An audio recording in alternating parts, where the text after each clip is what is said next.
Hello, my name is Mike Pfaff, and this is my YouTube channel, Living in the Illusion.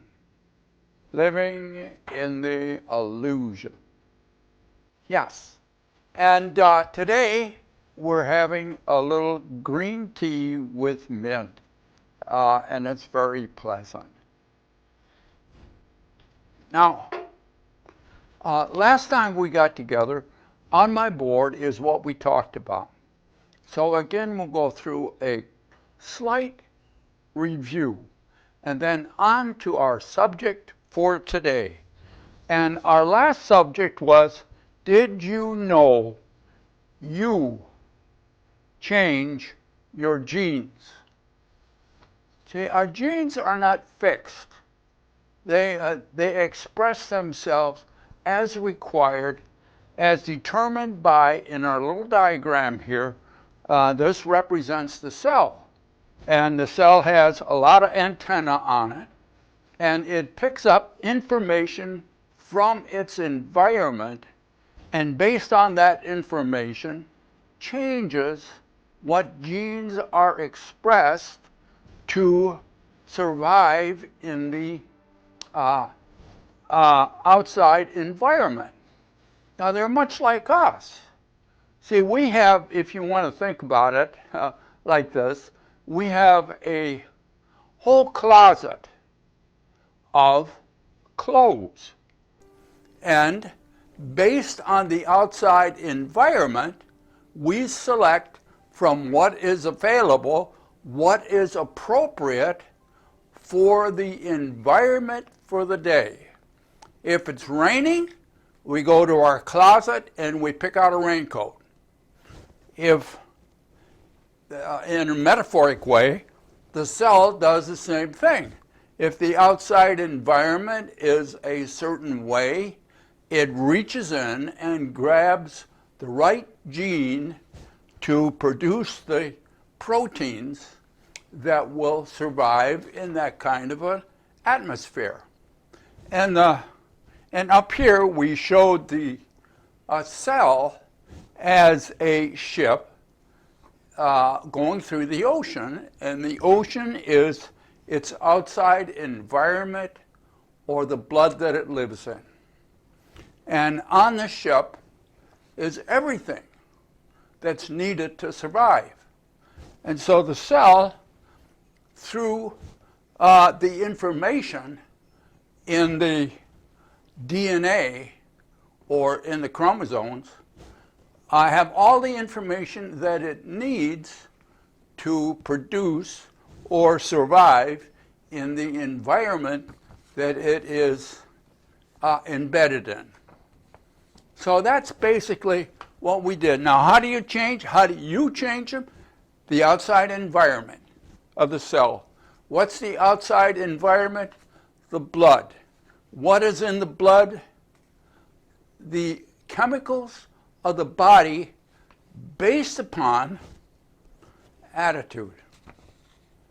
Attitude determines what kind of genes you will have activated or expressed in the cell. If you have a very positive attitude, you have that positive attitude right down to what is expressed in the cells. A negative attitude, different way. So that's what we talked about last time. And now we're going to talk about something else. And this is our subject for today. And I will read it off my little paper. Fantastic truth. The great truth is, you can never know me, nor I you. Oh, how interesting is that? You can never know me. Now, I have some things on the board, and let's see if I can explain them to your satisfaction. Now, over here on this side, because we're kind of going to go this way, this represents me. And I have a nice smile sometimes. And now we have these 5 antennae from you that reach out into the environment and pick up information about me. And each one of these, now I haven't named them, but they're your senses. And I haven't named them because I want you to recognize they are separate information. They are supplying separate information. So they're not integrated at this point. And this is kind of how my editing program works when I do the videos. I have visual on one track, I have sound on another track, I have special effects on another track, I have titles and information on another track, I have picture in pictures on another track. They're all separate information. And they're all going down this thing. And at a certain point, they get integrated. Now, in you integrate them, all of these different information from your eyes, from your nose, from your ears, from your touch, from your smell, from your taste. They all go in as separate data. It's not the same data.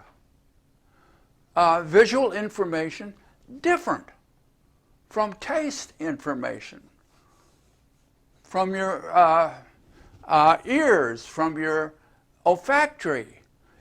It's all different. It's not integrated. But you see, after a while, that it's all integrated. And you believe that what your senses tell you are telling you exactly what is happening outside of you. Now that's why we're having this. For you to begin to recognize you have no idea what's outside of you. You have a belief in the egoic world that you do, and that your senses tell you information. Your senses can't tell you anything. They're not designed to tell you anything, even though you believe they do. That's part of the illusion. That's a great part of the illusion. That's why we always start off with that, usually with visual. You don't see anything with your eyes. Your eyes pick up information. That's all.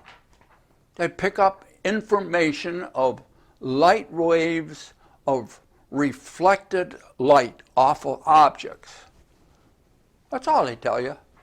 They don't tell you anything about what's going on outside of you. Now, in our model, we have all that information going to your belief system. Here's your low belief system. Right here, everything on the other side of this is beliefs. It started here with information. It goes through your belief system, where you take that information that comes through your senses, all different, and it looks at that data through what you know to be true for you, your belief system. Out of that, you put that information together. That selected information. It's still your beliefs. Now it's beliefs. Over here, it's raw data. Over here, it is only data that fits within your belief system. And you take that data and you create, you render me. You render me.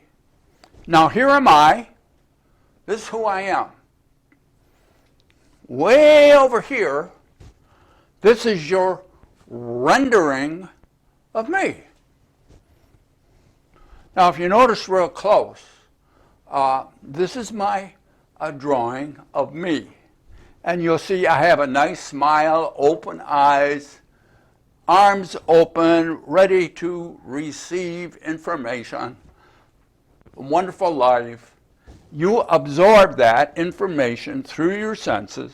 You filter that information through your belief system, out of which you render, make, create your interpretation of me.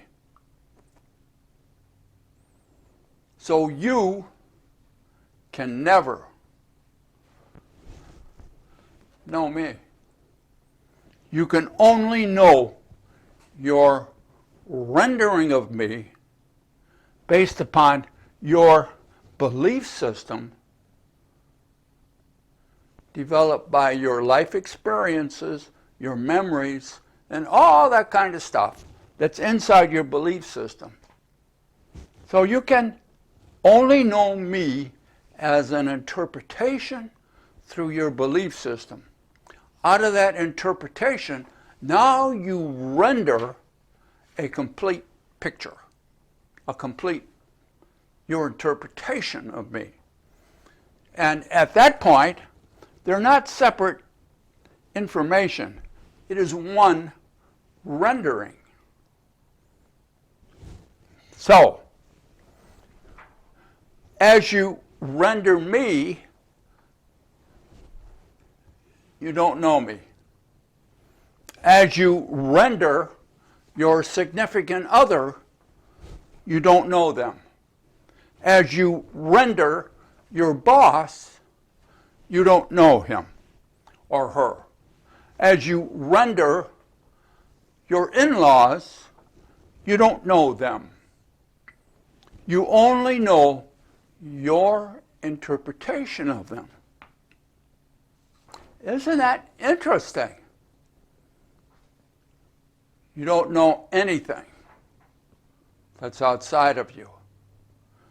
What you think is outside of you, your rendering, is your best guess based